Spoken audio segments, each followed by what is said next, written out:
and welcome to an Everyday Canines video. In this episode of the A to Z of Hoopers, we're looking at moving on, adding in a second hoop. So hopefully at this stage you've got your dog happily going through the hoop, one hoop wherever you might be to the side. Now I want to add in two hoops. We're doing the same thing. Now I'm standing at the side and you're going, you're not going to be standing there potentially when we're doing it. Well, actually I might be, because if I'm standing in the middle of a circle, it's very likely I could be standing like this to guide my dog. We are going to be progressing this so that our dog is driving away from us ahead of us, but first we need to put in the value for the hoops. Once we've got value for the hoops, putting in that drive becomes easier. So we've got two hoops and I'm putting them fairly close together. Actually, I might even put them closer together. So at this stage, they're almost on top of each other. And my purpose here is the same as what I did with my foundational hoop, but now I've got two hoops. Now, the distancing between hoops, again, there's a slight variations in organisations, but at Chuck, which is the one I'm most familiar with because that's where we get the shows from, around here we tend to see those shows, and I've done their system of Good Hoopers Awards. At starters level, which is the introductory level, the distance between two hoops is 4 metres. So that's the maximum distance. So 1, 2, 3. So that would be here. But obviously we're starting a lot closer because we want the dog to succeed. So we're going to get Mr. Merlins and we're going to do exactly what we did before. But now he's got to go through two hoops. Hey, Mr. Merlins, are you ready? Are you ready? So we're going to see what Mr. Merlins does. Yeah, good boy, go get it. Good boy. So Merlin's make that look a bit easy, a bit sort of not sure.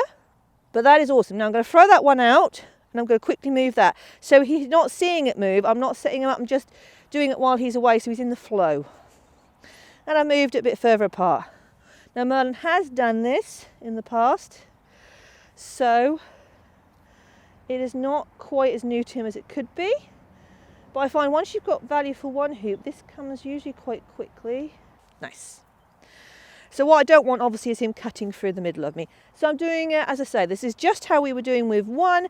We're just building up to two. We're building the distance, building the distance. Now, when I was first doing this with Magpie and she was a baby, I took this much slower than what I'm doing here because she was a baby and she was learning. Good boy. So it took longer to do this. So you take it at your own pace. When you're having successes, you move on the distance. Good boy. And then you move on. If you start to get failures, you can move it back a fraction and then move on again.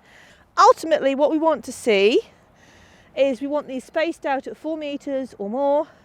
We want to see our dog running through them. Now, when I'm doing this, I want Merlin to be looking ahead and not at me. It's very important he's looking ahead. Now, this side he's looking at me. That's why he keeps missing the treat, because he's not looking. And I know why that is. It's because a couple of times by accident I rewarded him when he looked at me. So I want him to look ahead, because if he doesn't look ahead he can't see the treat. This way, Mr. Merlins. So I'm going to reward it a bit closer to him, but ahead of him. Good boy. That way he's doing okay, because I don't want him looking at me, and I don't want him looking at me before I reward. I want the reward going down before he has a chance to do that.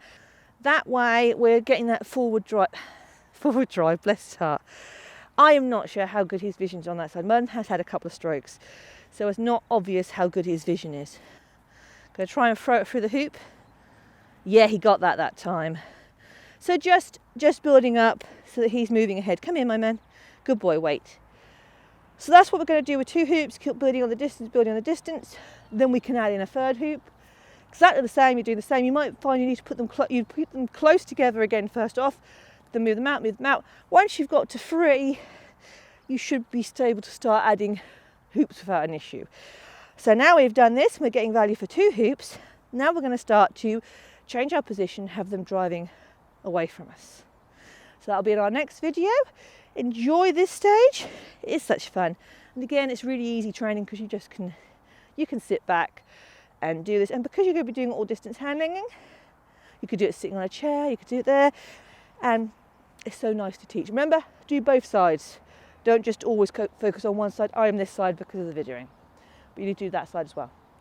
Hope you've enjoyed this Everyday Canines video, and if you have, you might subscribe to the YouTube channel, and you can check us out on Facebook and Instagram, and I hope to see you all again very, very soon.